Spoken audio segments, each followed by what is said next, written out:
Séjour d'attente en Galilée. Dès bonne heure le samedi matin 23 février de l'an 26, Jésus descendit des collines pour rejoindre les compagnons de Jean qui campaient à Péla. Toute la journée, Jésus se mêla à la foule.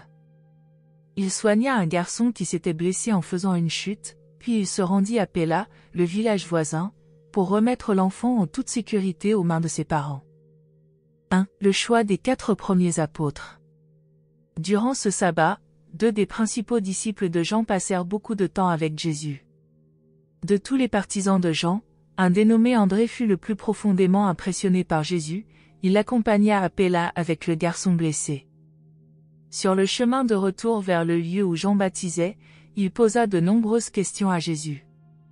Juste avant d'arriver à destination, ils s'arrêtèrent tous deux pour un bref entretien durant lequel André dit « Je t'ai constamment observé depuis que tu es venu à Capharnaüm, et je crois que tu es le nouvel instructeur. Bien que je ne comprenne pas tout ton enseignement, je suis pleinement décidé à te suivre. Je voudrais m'asseoir à tes pieds et apprendre toute la vérité au sujet du nouveau royaume. » Avec une chaleureuse confiance, Jésus accueillit André comme premier apôtre de ce groupe des 12 qui devaient travailler avec lui à établir le nouveau royaume de Dieu dans le cœur des hommes. André avait silencieusement observé le travail de Jean le Baptiste et croyait sincèrement en lui. Il avait un frère très capable et enthousiaste, nommé Simon, qui était au premier rang des disciples de Jean. On peut même dire que Simon était l'un des principaux soutiens de Jean. Peu après le retour de Jésus et d'André au camp, André chercha son frère Simon et le prit à part. Il l'informa qu'il était personnellement convaincu que Jésus était le grand instructeur, et qu'il s'était engagé à être son disciple. Il poursuivit en disant que Jésus avait accepté son offre de service et suggéra que lui, Simon, a également trouvé Jésus et se propose comme compagnon au service du nouveau royaume. Simon répondit, « Depuis le moment où cet homme est venu travailler à l'atelier de Zébédée, j'ai pensé qu'il était envoyé par Dieu, mais que faire vis-à-vis de Jean? Devons-nous l'abandonner? Est-ce vraiment juste? » Ils décidèrent alors, sur le champ, d'aller consulter Jean.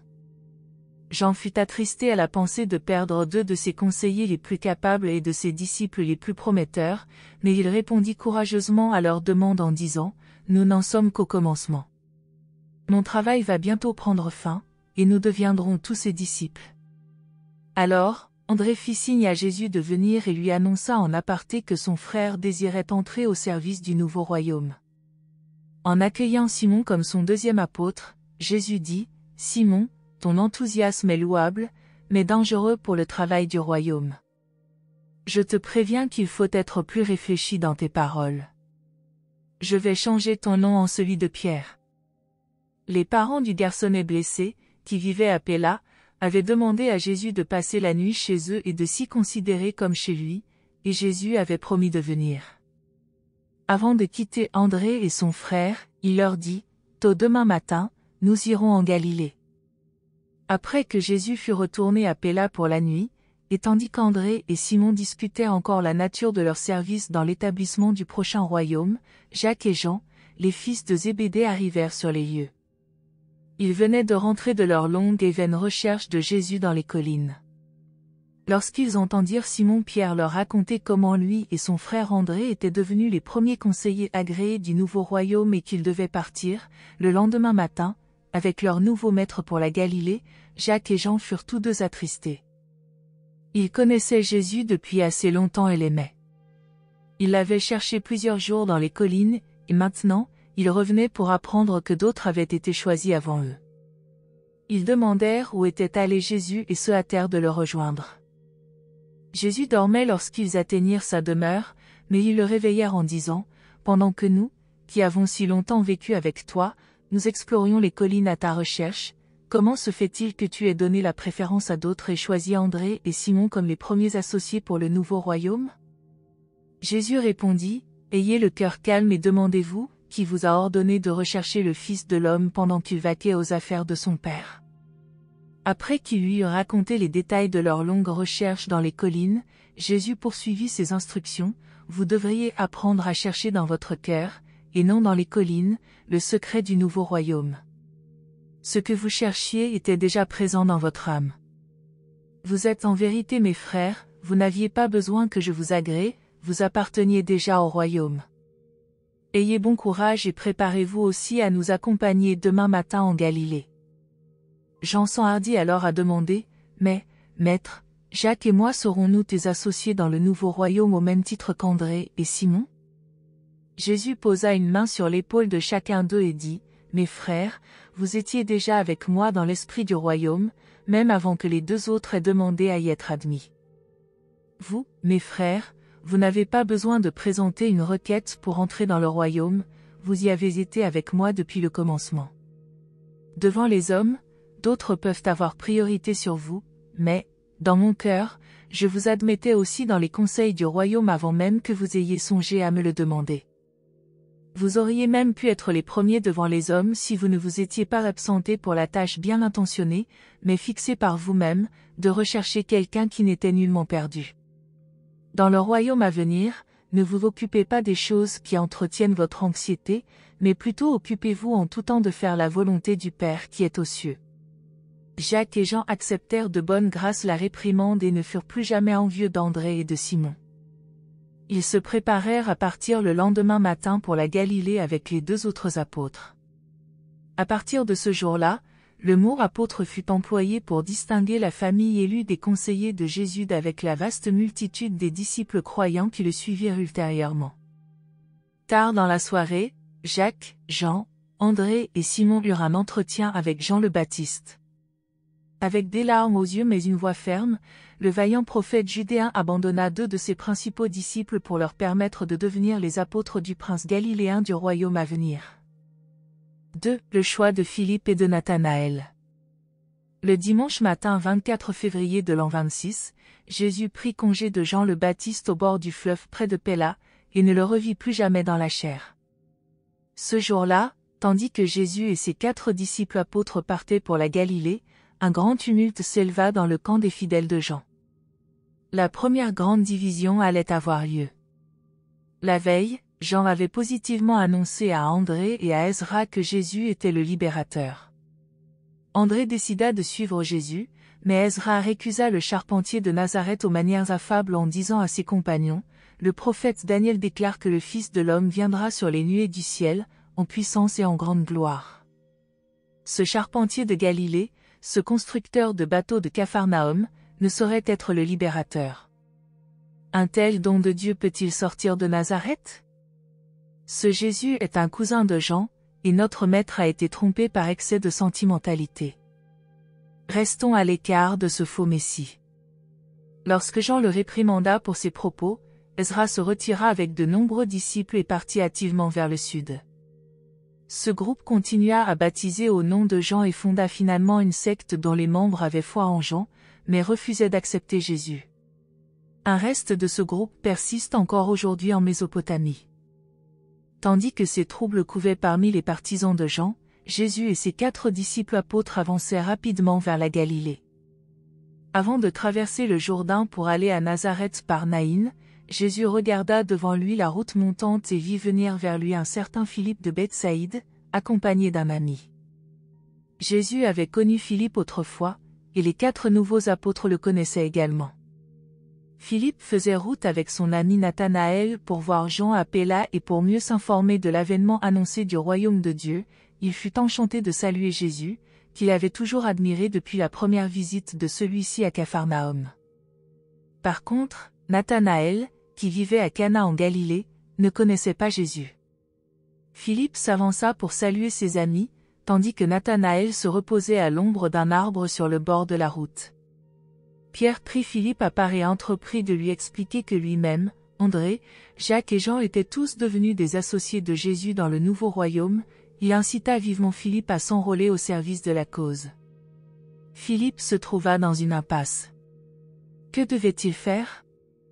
Ici, sans le moindre préavis, sur le bord de la route voisine du Jourdain, se posait la plus importante question de la vie d'un homme, et il fallait prendre une décision immédiate. Tandis que Philippe se trouvait engagé dans une sérieuse conversation avec Pierre, André et Jean, Jésus esquissait à Jacques la route à suivre à travers la Galilée jusqu'à Capharnaüm. Finalement, André suggéra à Philippe, pourquoi ne pas demander au maître?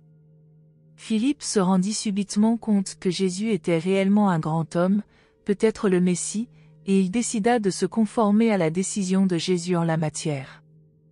Il alla droit à lui et lui demanda, « Maître, dois-je aller vers Jean ou me joindre à mes amis qui te suivent ?» Et Jésus répondit, « Suis-moi. » Philippe fut galvanisé par la certitude qu'il avait découvert le Libérateur. Philippe fit alors signe au groupe de rester sur place, tandis qu'il courait annoncer sa décision à son ami Nathanaël, resté en arrière sous le mûrier et réfléchissant à tout ce qu'il avait entendu au sujet de Jean le Baptiste, du royaume à venir et du Messie attendu. Philippe fit irruption dans cette méditation en s'écriant, « J'ai trouvé le Libérateur, celui dont Moïse et les prophètes ont parlé et que Jean a proclamé. » Nathanaël leva les yeux et s'enquit, « D'où vient ce maître ?» Et Philippe répliqua, « C'est Jésus de Nazareth, le fils de Joseph, le charpentier, venu plus récemment demeurer à Capharnaüm. » Alors Nathanaël, quelque peu choqué, demanda, « Une chose aussi bonne peut-elle sortir de Nazareth ?» Philippe, le prenant par le bras, dit, « Viens et vois. » Philippe conduisit Nathanaël à Jésus, qui regarda en face avec bienveillance cet homme sincère qui doutait et dit, « Voici un véritable Israélite en qui il n'y a pas de fausseté. Suis-moi. » Nathanaël se tourna vers Philippe et dit, « Tu as raison. Il est en vérité un conducteur d'hommes. Je le suivrai aussi si j'en suis digne. » Jésus fit un signe de tête affirmatif à Nathanaël et répéta, « Suis-moi. » Jésus avait maintenant rassemblé la moitié de son futur corps d'associés intimes, 5 qui le connaissaient depuis un certain temps et un étranger, Nathanaël. Sans plus attendre, ils traversèrent le Jourdain, passèrent par le village de Naïn et arrivèrent tard, dans la soirée, à Nazareth. Ils passèrent tous la nuit chez Joseph dans la maison d'enfance de Jésus. Les compagnons de Jésus ne comprirent pas très bien pourquoi leur maître récemment découvert était si préoccupé de détruire complètement tous les vestiges de son écriture qui subsistaient dans la maison sous la forme des 10 commandements et d'autres devises et préceptes.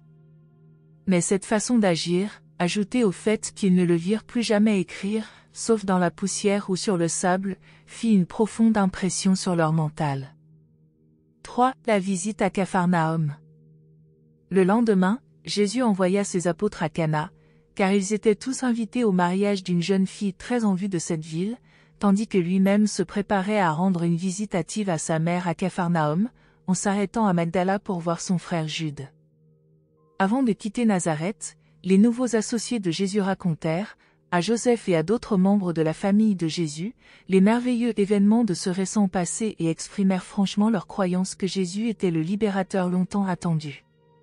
Ces membres de la famille de Jésus débattirent la question, et Joseph dit, « Après tout, il se peut que mère ait eu raison, que notre étrange frère soit le roi à venir. » Jude avait assisté au baptême de Jésus, avec son frère Jacques, il s'était mis à croire fermement à la mission terrestre de Jésus. Jacques et Jude étaient tous deux très perplexes au sujet de la nature de la mission de leur frère.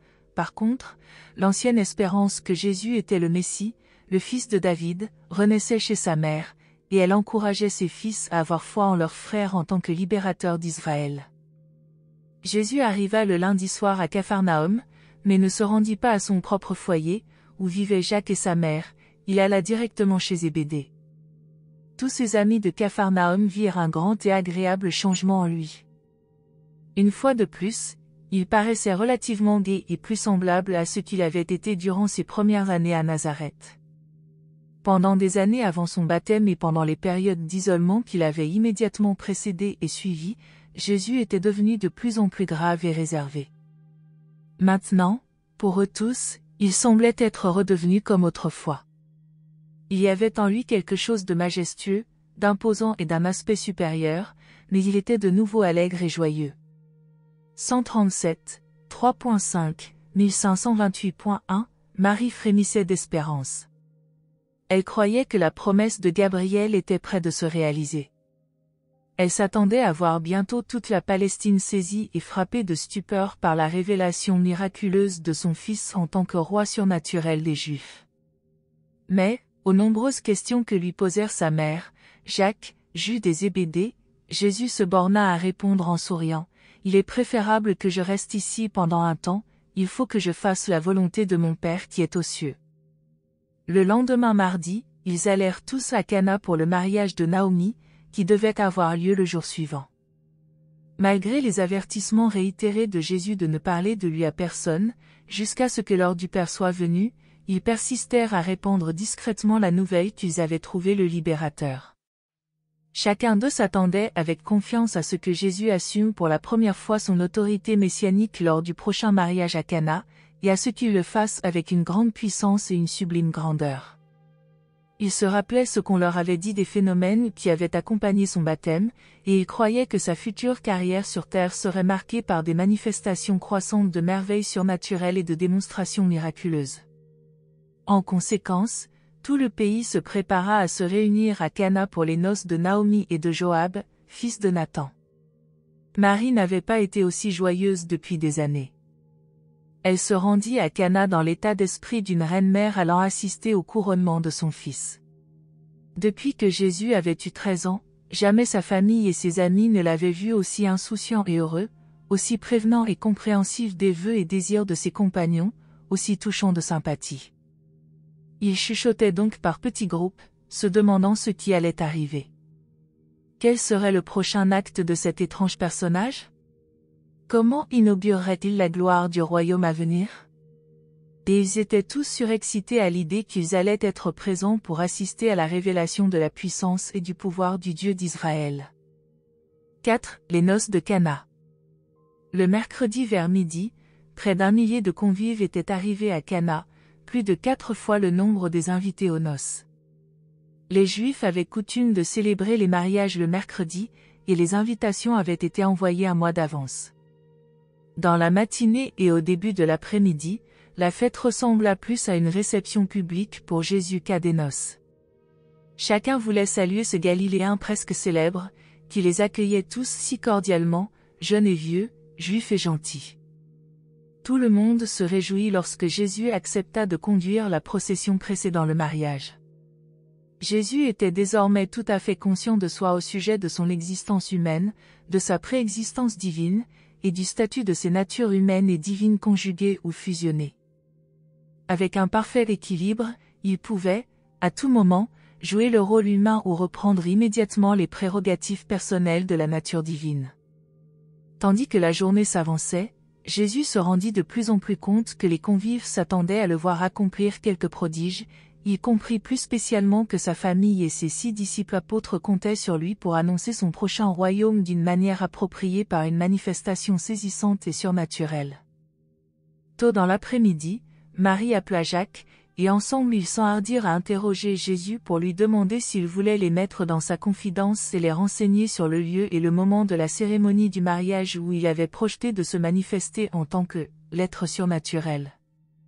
Aussitôt qu'ils eurent abordé cette question avec Jésus, ils virent qu'ils avaient suscité son indignation caractéristique.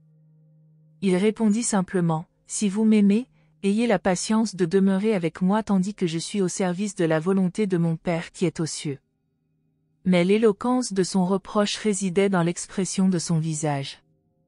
Jésus fut humainement très déçu par cette initiative de sa mère, et il fut dégrisé par sa propre réaction à la suggestion de se prêter aux caprices de quelques manifestations extérieures de sa divinité. C'était précisément l'une des choses qu'au cours de son récent isolement dans les collines, il avait décidé de ne pas faire. Durant plusieurs heures, Marie fut très déprimée. Elle dit à Jacques, « Je ne puis le comprendre. Que signifie tout cela? N'y aura-t-il pas de fin à son étrange conduite ?»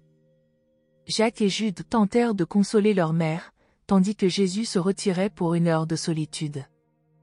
Mais il revint à la réunion, de nouveau allègre et joyeux. Le mariage eut lieu dans une atmosphère d'attente silencieuse, mais, à la fin de la cérémonie, l'hôte d'honneur n'avait ni fait un geste ni dit un mot. Alors, on chuchota que le charpentier et constructeur de bateaux, proclamé par Jean comme « le libérateur », abattrait son jeu durant les fêtes du soir, peut-être au souper de noces. Mais Jésus ôta toute espérance d'une démonstration de cet ordre du mental de ses 6 disciples apôtres en les réunissant juste avant le souper pour leur dire très sérieusement, « Ne croyez pas que je sois venu en ce lieu pour accomplir quelques prodiges, pour satisfaire les curieux, ou convaincre ceux qui doutent. Nous sommes plutôt ici au service de la volonté de notre Père qui est aux cieux. Lorsque Marie et les autres le virent en consultation avec ses associés, ils furent au contraire persuadés qu'un événement extraordinaire était imminent. Ils s'assirent tous à la table du souper pour jouir en bonne compagnie du repas et de la soirée de fête. 137, 4.7, 1529.4 Le père du marié avait fourni du vin en abondance pour tous les hôtes invités aux noces, mais comment aurait-il pu savoir que le mariage de son fils allait devenir un événement aussi étroitement lié à la manifestation attendue de Jésus en tant que libérateur messianique? Il était enchanté d'avoir l'honneur de compter le célèbre Galiléen parmi ses hôtes, mais, avant la fin du souper, les serviteurs lui apportèrent la nouvelle déconcertante que l'on se trouvait à court de vin. Lorsque le souper officiel fut terminé et que les invités commençaient à se répandre dans le jardin, la mère du marié fit à Marie la confidence que la provision de vin était épuisée. Marie lui répondit avec confiance, « Ne vous faites pas de soucis, je vais parler à mon fils. Il nous aidera. » Et elle osa le faire, malgré le blâme reçu quelques heures auparavant. Pendant bien des années, Marie s'était toujours tournée vers Jésus pour être aidée dans chacune des crises de leur vie de famille à Nazareth, de sorte qu'elle avait tout naturellement pensé à lui dans les circonstances présentes. Mais cette mère ambitieuse avait encore d'autres raisons pour faire appel à son fils aîné en cette occasion. Jésus se tenait seul dans un coin du jardin. Sa mère s'approcha de lui et dit, « Mon fils, ils n'ont plus de vin. » Et Jésus répondit, « Ma bonne mère, en quoi cela me concerne-t-il » Marie dit, « Mais je crois que ton heure est venue. Ne peux-tu nous aider » Jésus répliqua, « De nouveau, je déclare que je ne suis pas venu pour agir de cette manière. Pourquoi me déranges-tu encore avec de pareilles affaires » Alors, fondant en larmes, Marie le supplia, « Mais, mon fils, je leur ai promis que tu nous aiderais. Ne veux-tu, s'il te plaît, faire quelque chose pour moi » Et Jésus dit alors, « Femme, pourquoi te permets-tu de faire de telles promesses? Veille à ne pas recommencer. En toute chose, il faut que nous servions la volonté du Père qui est aux cieux. » Marie, la mère de Jésus, fut accablée, elle était abasourdie. Tandis qu'elle se tenait immobile devant lui et qu'un flot de larmes coulait sur son visage, le cœur humain de Jésus fut ému d'une profonde compassion pour la femme qu'il avait portée dans son sein. Il se pencha vers elle, posa tendrement sa main sur sa tête et lui dit, « Allons, allons, maman Marie, ne te chagrine pas de mes paroles apparemment dures. Ne t'ai-je pas dit maintes fois que je suis venu uniquement pour faire la volonté de mon Père céleste ? Je ferai avec joie ce que tu me demandes si cela faisait partie de la volonté du Père. » Et Jésus s'arrêta court. Il hésitait.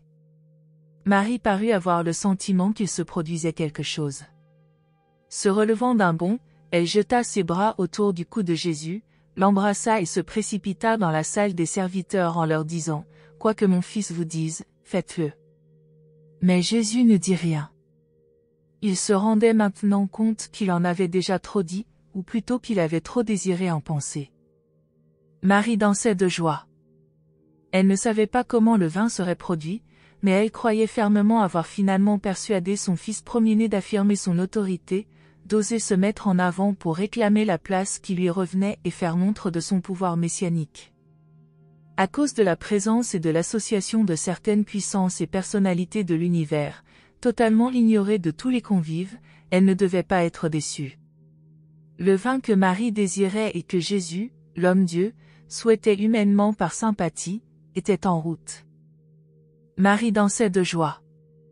Elle ne savait pas comment le vin serait produit, mais elle croyait fermement avoir finalement persuadé son fils premier-né d'affirmer son autorité, d'oser se mettre en avant pour réclamer la place qui lui revenait et faire montre de son pouvoir messianique. À cause de la présence et de l'association de certaines puissances et personnalités de l'univers, totalement ignorées de tous les convives, elle ne devait pas être déçue. Le vin que Marie désirait et que Jésus, l'homme-Dieu, souhaitait humainement par sympathie, était en route. Il y avait, à proximité, 6 jarres de pierre remplies d'eau et contenant une centaine de litres chacune. Cette eau était destinée à servir dans les cérémonies finales de purification de la célébration du mariage. L'agitation des serviteurs autour de ces énormes récipients de pierre, sous la direction active de sa mère, attira l'attention de Jésus. Il s'approcha et vit qu'ils en tiraient du vin à plein broc. Jésus se rendait graduellement compte de ce qui était arrivé. De toutes les personnes présentes aux noces de Cana, c'est lui qui fut le plus surpris.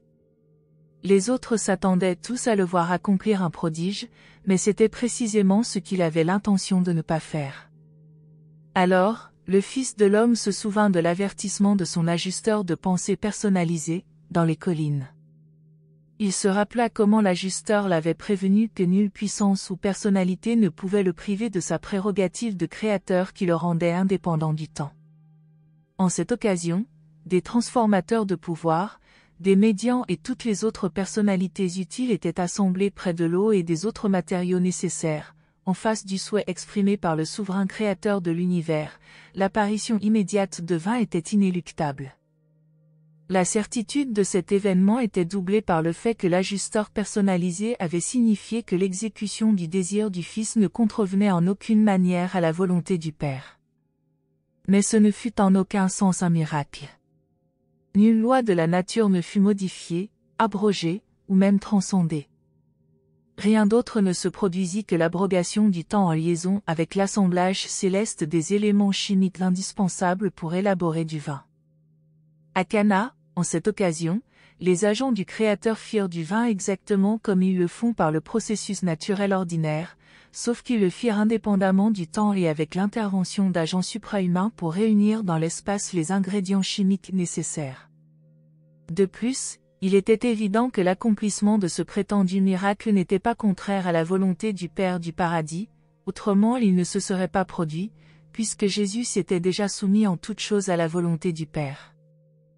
Lorsque les serviteurs tirèrent ce nouveau vin et l'apportèrent au garçon d'honneur, ordonnateur du festin, il le goûta puis appela l'époux en lui disant, « La coutume est de servir d'abord le bon vin et ensuite, quand les convives ont bien bu, on apporte le fruit inférieur de la vigne, mais toi, tu as gardé le meilleur vin jusqu'à la fin des réjouissances. » Marie et les disciples de Jésus se réjouirent grandement du miracle supposé, qu'ils croyaient avoir été accompli intentionnellement, mais Jésus se retira dans un coin abrité du jardin et s'engagea dans une brève et sérieuse méditation.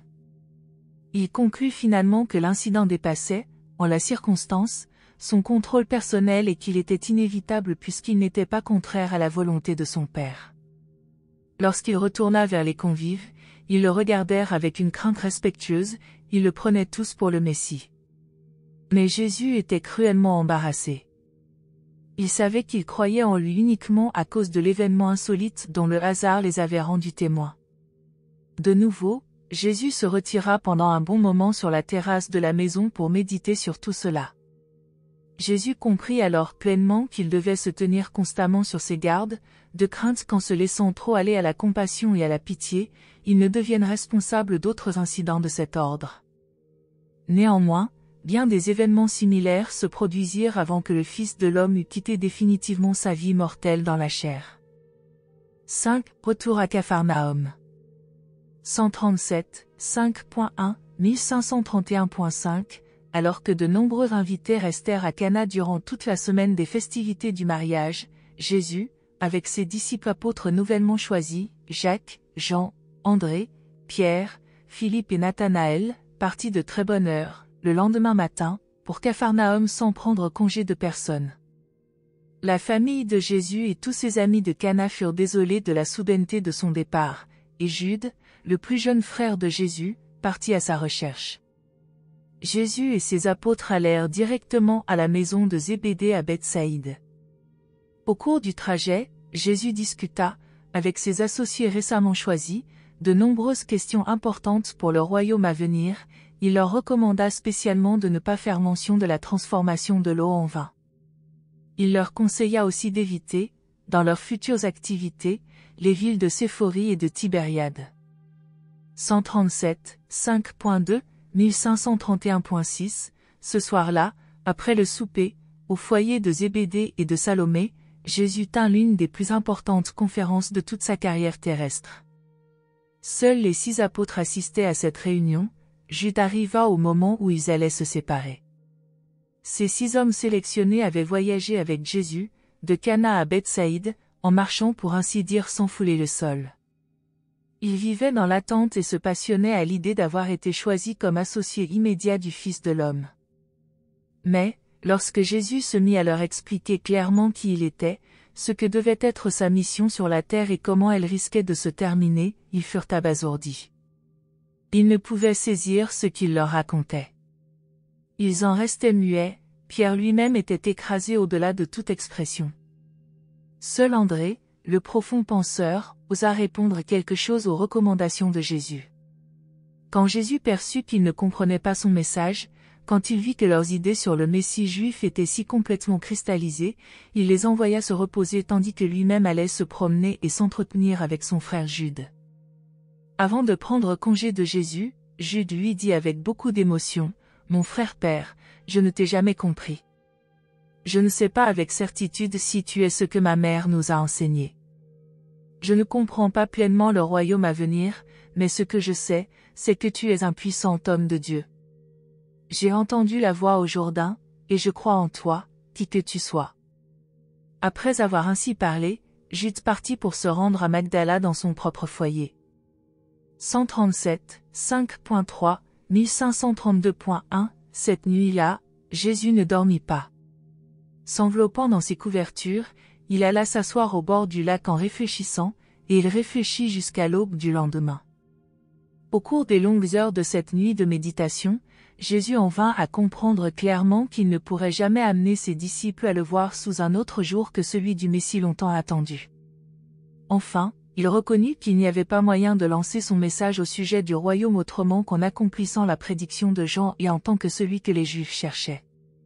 Après tout, bien qu'il ne fût pas le Messie du type davidique, il représentait vraiment l'accomplissement des prophéties des clairvoyants les plus spirituellement orientés de jadis. Jamais plus il ne nia formellement qu'il était le Messie. Il décida de laisser à la volonté du Père le soin de débrouiller, en fin de compte, cette situation compliquée. 137, 5.4, 1532.2 Le lendemain matin, Jésus rejoignit ses amis au déjeuner, mais ils formaient un groupe sans entrain. Il s'entretint avec eux. À la fin du repas, il les groupa autour de lui en disant, « C'est la volonté de mon Père que nous restions dans le voisinage durant un certain temps. Vous avez entendu Jean dire qu'il était venu préparer le chemin du royaume. Il convient donc que nous attendions l'achèvement des prédications de Jean. Quand le précurseur du Fils de l'homme aura achevé son œuvre, nous commencerons à proclamer la bonne nouvelle du royaume. » Il ordonna à ses apôtres de retourner à leur filet, tandis que lui-même se préparait à accompagner Zébédée au chantier naval. Il leur promit de les revoir à la synagogue où ils devaient parler le lendemain, jour de sabbat, et leur fixa un rendez-vous pour une conférence l'après-midi de ce même sabbat. 6. Les événements d'un jour de sabbat. La première apparition en public de Jésus, après son baptême eut lieu dans la synagogue de Capharnaüm, le 2 mars de l'an 26, un jour de sabbat. La synagogue était bondée. À l'histoire du baptême dans le Jourdain s'ajoutaient maintenant les récentes nouvelles de Cana au sujet de l'eau et du vin. Jésus donna des sièges d'honneur à ses 6 apôtres et fit asseoir avec eux ses frères de sang Jacques et Jude. Sa mère était revenue à Capharnaüm avec Jacques la veille au soir et se trouvait également là, assise dans la section de la synagogue réservée aux femmes. Une grande tension régnait dans l'auditoire, ils s'attendaient à voir quelques manifestations extraordinaires de pouvoir surnaturel, un témoignage approprié de la nature et de l'autorité de celui qui allait leur parler ce jour-là, mais ils allaient au-devant d'une déception. Lorsque Jésus se leva, le chef de la synagogue lui tendit le rouleau des Écritures et il lut dans le livre du prophète Isaïe, « Ainsi dit le Seigneur, le ciel est mon trône et la terre mon marchepied. Où est la maison que vous avez bâtie pour moi? Et où est le lieu de ma demeure? Toutes ces choses, mes mains les ont faites, dit le Seigneur. Je porterai mes regards sur celui qui est humble et repentant en esprit et qui tremble à ma voix. Entendez la parole du Seigneur, vous qui tremblez de frayeur, vos frères vous ont haï et rejeté à cause de mon nom. Mais que le Seigneur soit glorifié. Il vous apparaîtra dans la joie, et tous les autres seront confondus. Une voix de la ville, une voix du temple, une voix du Seigneur dit, avant d'éprouver les douleurs, elle a enfanté, avant la venue des souffrances, elle a donné le jour à un enfant mâle. Qui a jamais entendu pareille chose? Fera-t-on produire ses fruits à la terre en un seul jour? Une nation peut-elle naître en un instant? Car ainsi parle le Seigneur, voici, je déploierai la paix comme un fleuve, et la gloire des gentils eux-mêmes ressemblera à un torrent. Tel un homme que sa mère console, je vous consolerai. Vous serez consolés même dans Jérusalem. Quand vous verrez ces choses, votre cœur se réjouira. Après avoir terminé cette lecture, Jésus rendit le rouleau au conservateur.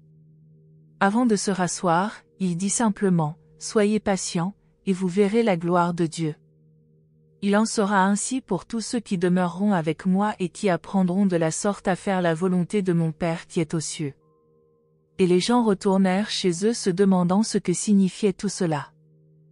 Le même après-midi, Jésus et ses apôtres montèrent dans un bateau avec Jacques et Jude. Ils longèrent le rivage sur une certaine distance et jetèrent l'ancre pendant que Jésus leur parlait du royaume à venir. Ils le comprirent mieux que durant la soirée du jeudi précédent. Jésus leur donna pour directive de reprendre leur travail régulier jusqu'à ce que l'heure du royaume soit arrivée. Pour les encourager, il leur donna l'exemple en retournant régulièrement travailler au chantier naval. Il leur expliqua qu'ils devaient consacrer, tous les soirs, 3 heures à étudier et à préparer leur futur travail, et ajouta, « Nous resterons tous dans le voisinage jusqu'à ce que mon Père me demande de vous appeler. » Il faut que chacun de vous retourne maintenant à son travail accoutumé, exactement comme si rien ne s'était passé. Ne racontez rien sur moi à personne, et rappelez-vous que mon royaume ne doit pas arriver avec fracas et prestige, mais plutôt grâce au grand changement que mon Père aura opéré dans votre cœur et dans le cœur de ceux qui seront appelés à se joindre à vous dans les conseils du royaume. Vous êtes désormais mes amis, j'ai confiance en vous et je vous aime, vous deviendrez bientôt mes associés personnels. Soyez patients, soyez doux. Obéissez toujours à la volonté du Père. Préparez-vous à l'appel du royaume. Vous éprouverez de grandes joies au service de mon Père, mais il faut également que vous soyez prêts à affronter des difficultés, car je vous préviens que beaucoup n'entreront dans le royaume qu'en passant par de grandes tribulations. Pour ceux qui auront trouvé le royaume, leur joie sera parfaite, on les appellera les bienheureux de la terre. Mais ne nourrissez pas de faux espoirs, le monde va trébucher sur mes paroles. Même vous, mes amis, vous ne percevez pas pleinement ce que j'expose à votre mental confus. Ne vous y trompez pas, nous allons œuvrer pour une génération qui recherche des signes. Elle exigera l'accomplissement de prodiges comme preuve que je suis envoyé par mon Père, et elle sera lente à reconnaître, dans la révélation de l'amour de mon Père, la justification de ma mission. Ce soir-là, quand ils eurent débarqué et avant de se séparer, Jésus se tint au bord de l'eau et pria, « Mon Père, je te remercie pour ces petits qui croient déjà, malgré leurs doutes. Par égard pour eux, je me suis mis à part pour faire ta volonté. Puissent-ils maintenant apprendre à ne faire qu'un, comme nous ne faisons qu'un. » 4 mois de formation. Durant 4 longs mois, mars, avril, mai et juin, ce temps d'attente se prolongea. Jésus tint plus de 100 réunions longues et sérieuses, mais gaies et joyeuses, avec ses 6 associés et son propre frère Jacques. Par suite de maladies dans sa famille, Jude fut rarement en mesure d'assister à ces séances. Jacques ne perdit pas confiance en son frère Jésus, mais, durant ces mois de retard et d'inaction, Marie désespéra presque de son fils. Sa foi, qui s'était élevée à de telles hauteurs à Cana, sombra maintenant dans une nouvelle dépression. Elle en revenait toujours à son exclamation maintes fois répétée, « Je ne parviens pas à le comprendre. Je ne parviens pas à m'expliquer ce que tout cela signifie. » Mais la femme de Jacques contribua grandement à soutenir le courage de Marie. Durant ces 4 mois, ces 7 croyants, dont l'un était son frère de sang, firent plus ample connaissance avec Jésus, ils s'habituèrent à l'idée de vivre avec cet homme-Dieu. Ils l'appelaient Rabbi, mais ils apprenaient à ne pas le craindre. Jésus possédait ce charme incomparable de personnalité qui lui permettait de vivre parmi eux sans qu'ils fussent désemparés par sa divinité. Il trouvait vraiment facile d'être ami avec Dieu incarné dans la similitude de la chair mortelle. Ce temps d'attente mit tout le groupe de croyants à rude épreuve. Rien, absolument rien de miraculeux ne se produisait. Jour après jour, ils vaquaient à leurs travaux coutumiers. Nuit après nuit, ils s'asseyaient aux pieds de Jésus. Le groupe était cimenté par l'incomparable personnalité du Maître et par les paroles de grâce qu'il leur adressait soir après soir. Cette période d'attente et d'enseignement fut spécialement dure pour Simon-Pierre. Il chercha maintes fois à persuader Jésus de se lancer dans la prédication du royaume en Galilée pendant que Jean continuait à prêcher en Judée. Mais Jésus répondait toujours à Pierre, « Simon, sois patient. Fais des progrès. Nous ne serons pas trop près quand le Père appellera. » Et André calmait Pierre de temps en temps par des conseils modérés et philosophiques. L'absence d'affectation de Jésus impressionnait prodigieusement André. Il ne se lassait jamais de contempler comment une personne qui pouvait vivre si près de Dieu pouvait aussi avoir tant d'amitié et de considération pour des hommes. Au cours de toute cette période, Jésus ne prit que 2 fois la parole dans la synagogue. Vers la fin de ces nombreuses semaines d'attente, les commentaires sur son baptême et sur le vin de Cana avaient commencé à s'apaiser. Jésus veilla à ce qu'il ne se produisît plus de pseudo-miracles durant cette période. Cependant, malgré leur vie si tranquille à Bethsaïde, les étranges actions de Jésus avaient été rapportées à Hérode Antipas, qui, à son tour, envoya des espions pour savoir de quoi il s'agissait. Mais Hérode était plus préoccupé par les prédications de Jean. Il décida de ne pas molester Jésus, dont l'œuvre se poursuivait si paisiblement à Capharnaüm. Jésus employa ce temps d'attente à enseigner, à ses associés, l'attitude qu'il devait adopter vis-à-vis des divers groupes religieux et partis politiques de Palestine. Jésus disait toujours, « Nous cherchons à les gagner tous, mais nous n'appartenons à aucun. » On appelait pharisiens les scribes et les rabbis pris dans leur ensemble. Eux-mêmes se dénommaient « les associés ». Sous beaucoup de rapports, ils représentaient le groupe progressif parmi les Juifs. En effet, ils avaient adopté de nombreux enseignements ne figurant pas clairement dans les écritures hébraïques, tels que la croyance à la résurrection des morts, doctrine qui avait simplement été mentionnée par Daniel, l'un des derniers prophètes. Le groupe des Sadducéens se composait de la prêtrise et de certains Juifs fortunés. Ils n'étaient pas aussi rigoristes sur les détails d'application de la loi. En réalité, les pharisiens et les Sadducéens étaient des partis religieux plutôt que des sectes. Les Esséniens formaient une véritable secte religieuse ayant pris naissance durant la révolte des Maccabées. Sous certains aspects, leurs exigences étaient plus astreignantes que celles des pharisiens.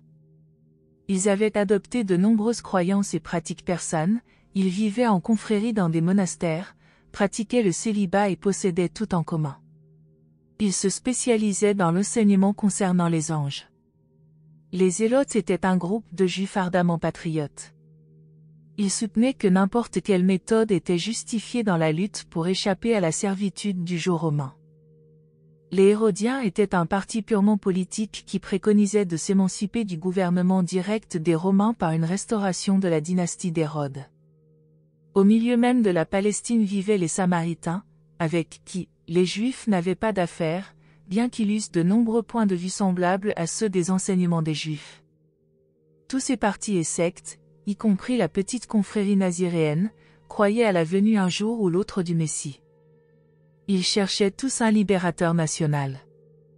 Mais Jésus proclamait sans équivoque que lui et ses disciples ne s'allieraient à aucune de ces écoles de pensée ou d'application. Le Fils de l'homme ne devait être ni un Naziréen ni un Essénien. Bien que Jésus eût plus tard invité les apôtres à partir, comme l'avait fait Jean, pour prêcher l'Évangile et instruire les croyants, il mettait l'accent sur la proclamation de la bonne nouvelle du royaume des cieux. Il répétait inlassablement à ses associés qu'ils devaient manifester amour, compassion et sympathie. Il enseigna de bonne heure à ses partisans que le royaume des cieux était une expérience spirituelle concernant l'intronisation de Dieu dans le cœur des hommes. Tandis que Jésus et ses 7 compagnons s'attardaient ainsi avant de s'engager dans leur prédication publique active, ils passaient 2 soirées par semaine à la synagogue à étudier les Écritures hébraïques. Quelques années plus tard, après des périodes de travail intensif en public, les apôtres regardèrent rétrospectivement ces 4 mois comme les plus précieux et les plus profitables dans toute leur association avec le Maître. Jésus enseigna à ces hommes tout ce qu'ils pouvaient assimiler. Il ne commit pas la faute de les instruire à l'excès. Il ne provoqua pas la confusion en présentant des vérités dépassant par trop leur capacité de compréhension. Puis, sermon sur le royaume. Le 22 juin, jour de sabbat, peu avant le départ de son groupe pour sa première tournée de prédication, et une dizaine de jours après l'emprisonnement de Jean, Jésus occupa la chaire de la synagogue pour la 2e fois depuis qu'il avait amené ses apôtres à Capharnaüm. Quelques jours avant le prêche de ce sermon sur le royaume, tandis que Jésus travaillait au chantier naval, Pierre lui apporta la nouvelle de l'arrestation de Jean. Jésus déposa une fois de plus ses outils, enleva son tablier et dit à Pierre, « L'heure du Père a sonné. Préparons-nous à proclamer l'évangile du royaume. » Ce mardi 18 juin de l'an 26 fut le dernier jour où Jésus travailla à un établi de charpentier. Pierre se précipita hors de l'atelier. Dès le milieu de l'après-midi, il avait réuni tous ses compagnons. Il les laissa dans un bosquet près du rivage et partit à la recherche de Jésus, mais ne put le trouver, car le maître était allé dans un autre bosquet pour prier. Ils ne le virent qu'à une heure avancée de la soirée, lorsqu'il revint à la maison de Zébédée et demanda de la nourriture. Le lendemain, Jésus envoya son frère Jacques demander le privilège de prendre la parole dans la synagogue lors du prochain sabbat. Le chef de la synagogue fut très heureux que Jésus veuille bien de nouveau diriger le service. Avant que Jésus ne prêchât son mémorable sermon sur le royaume de Dieu, premier effort ostensible de sa carrière publique, il lut, dans les Écritures, les passages suivants. « Vous serez pour moi un royaume de prêtres, un peuple saint, Yahweh est notre juge, Yahweh est notre législateur, Yahweh est notre roi, il nous sauvera. Yahweh est mon roi et mon Dieu. Il est un grand roi qui règne sur toute la terre. L'amour et la bonté sont le lot d'Israël dans ce royaume. Béni soit la gloire du Seigneur, car il est notre roi. » Quand Jésus eut fini de lire, il dit : « Je suis venu proclamer l'établissement du royaume du Père. Et ce royaume inclura les âmes adoratrices des Juifs et des gentils, des riches et des pauvres, des hommes libres et des esclaves, car mon Père ne fait pas exception de personne, son amour et sa miséricorde s'étendent sur tous. Le Père qui est aux cieux envoie son esprit habiter le mental des hommes. De même, quand j'aurai achevé mon œuvre terrestre, l'esprit de vérité sera répandu sur toute chair. L'esprit de mon Père et l'esprit de vérité vous établiront dans le royaume à venir de compréhension spirituelle et de droiture divine. Mon royaume n'est pas de ce monde. Le Fils de l'homme ne conduira pas des armées à la bataille pour établir un trône de pouvoir ou un royaume de gloire temporelle. À l'avènement de mon royaume, vous connaîtrez le Fils de l'homme comme prince de la paix, comme révélation du Père éternel.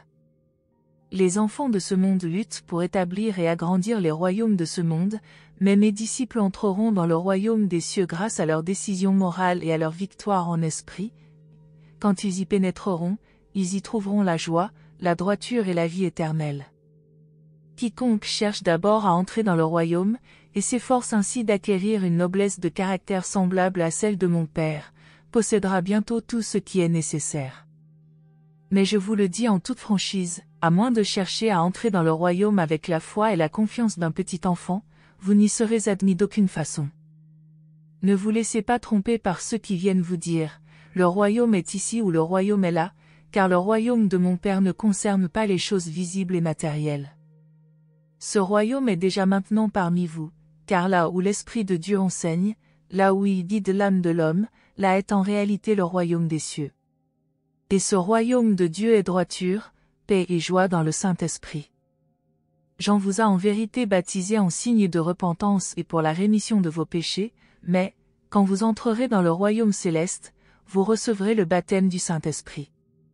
Dans le royaume de mon Père, il n'y aura ni juifs ni gentils, mais seulement ceux qui cherchent la perfection par le service, Car je déclare que quiconque veut être grand dans le royaume de mon Père doit d'abord devenir le serviteur de tous.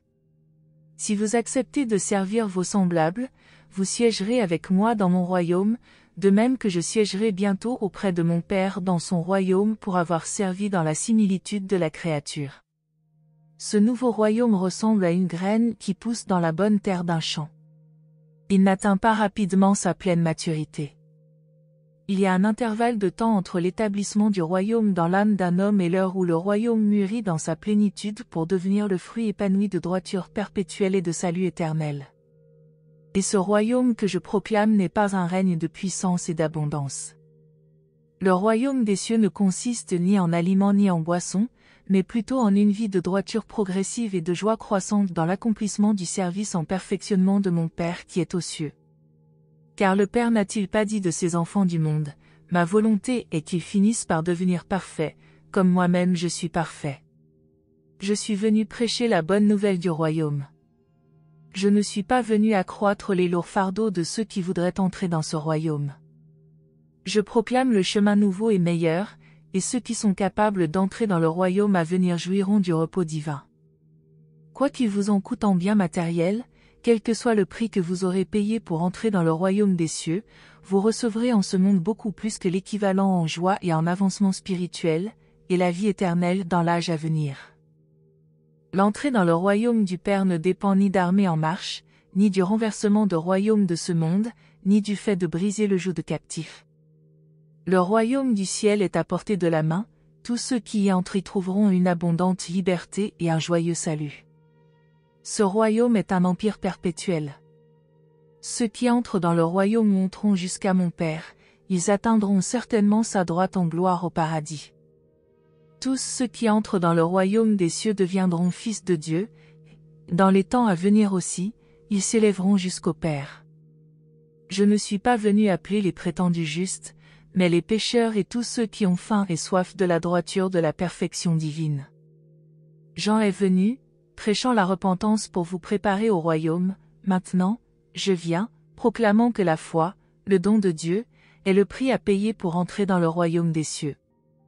Il vous suffit de croire que mon Père vous aime d'un amour infini, et dès lors vous vous trouvez dans le royaume de Dieu. Après avoir ainsi parlé, Jésus s'assit. Tous ceux qui l'entendirent furent étonnés de ces paroles. Ses disciples s'émerveillaient. Mais le peuple n'était pas prêt à recevoir la bonne nouvelle de la bouche de cet homme-Dieu. Environ un tiers de ses auditeurs crut au message, même sans l'avoir tout à fait compris. Un autre tiers se prépara dans son cœur à rejeter un tel concept purement spirituel du royaume attendu, tandis que le tiers restant était incapable de saisir cet enseignement. Beaucoup, parmi ce dernier tiers, croyant sincèrement qu'il n'avait plus son bon sens.